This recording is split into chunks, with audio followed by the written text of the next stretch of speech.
Il y a des antécédents qui ont été donnés au président du CSA et aux membres du CSA, ici présents. On n'a rien voulu faire. Ces antécédents que je leur ai donnés, je vais vous les donner. Secrétaire général, 2 fois licencié, dans la dernière par Mazar, président de l'EAF, pour vol de victoire. Deuxièmement, mascarade dans l'organisation Magio, 3 mois et demi.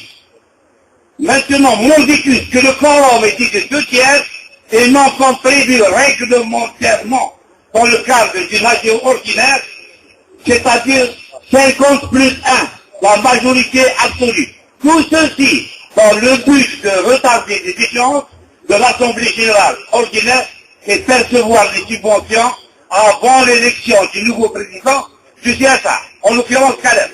Troisièmement, appel Aïssaoui, joueur suspendu, allié heureusement sans préjudice d'une descente aux enfers grâce à une personne qui s'appelle Ali Mabek, qui a fixé, comme on le dit, le match en son résultat, mais également à l'affaire jurisprudence dans l'affaire de Boutada, que vous vous souvenez tous.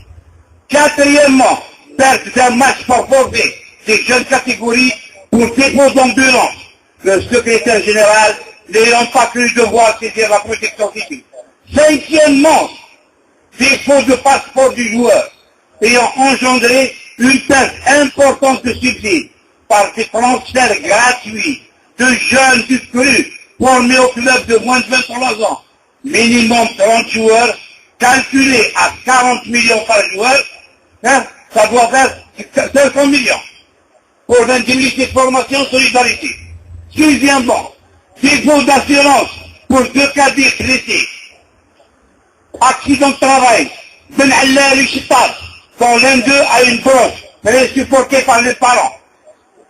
Septièmement, non-transmission des missions Boujnoun à président de la SSPA. Huitièmement, incompétence totale en matière de gestion administrative et réglementation. Il n'y a pas d'organigramme, il n'y a pas de budget, il n'y a pas de rien du tout.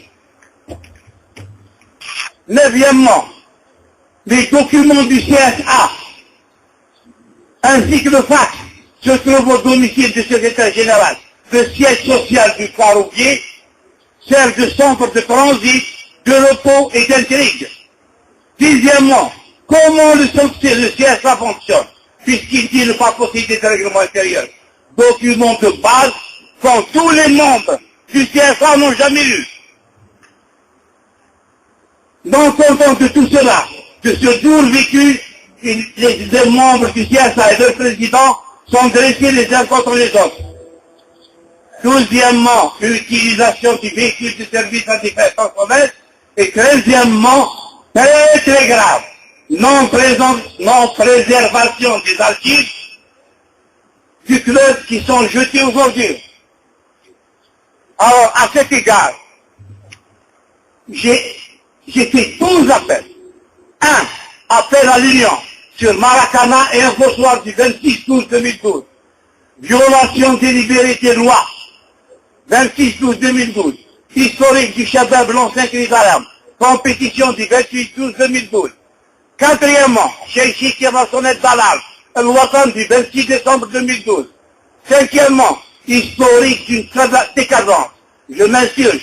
Compétition du 18/2013 et 6 du CRB. Sixièmement, des responsabilités, bas des matchs, 6 du CRB et compétition du 18/2013. Septièmement, affaire Aïssaoui, 6 du CRB. Huitièmement, grandeur et décadence, 6 du CRB. Neuvièmement, intrigue et passe-manœuvre, 6 du CRB. Dixièmement, qui dit la vérité, un fossoir du 3/3/2013. Onzièmement, je fus conseiller d'un jour, vendredi le 22/3/2013. Douzièmement, elle s'appelle Sa Majesté Patience, suite du CRP de 16 avril 2013. Avec tout ça, il n'y a rien de changé. Hein? Le chien a envoyé et la caravane est partie.